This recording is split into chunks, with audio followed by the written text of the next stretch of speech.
kalami sa isda, guys. Sarap-sarap. Ano din siya, guys.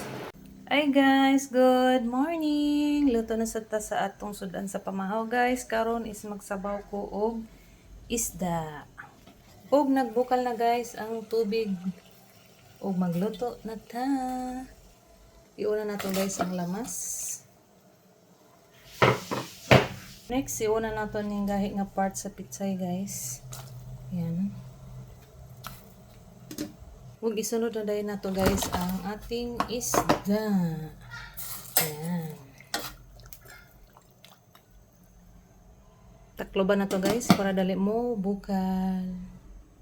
So, karon guys, nagbukal na ang atong luto nga sinabaw, guys, isda. Ilunod na nato una, guys, ang patula. Yan, maraming patula. Masarap kasi yung patula, guys. Favorite ko talaga yung patula sa sinabaw. Yan. Ihuli na nato, guys, ang pichay. Kadali raman ito maluto. Tadang! Paluto na, guys, ang ating sinabaw na isda.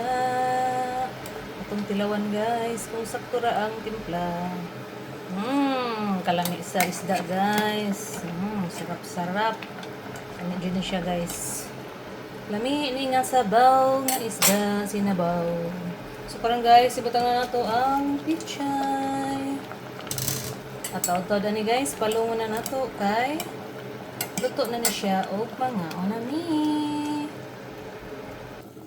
And finally, guys, luto na yung ating niluluto na sinabaw nga isda. So again, salamat sa pagtanaw. See you in my next cooking vlog. Love, love.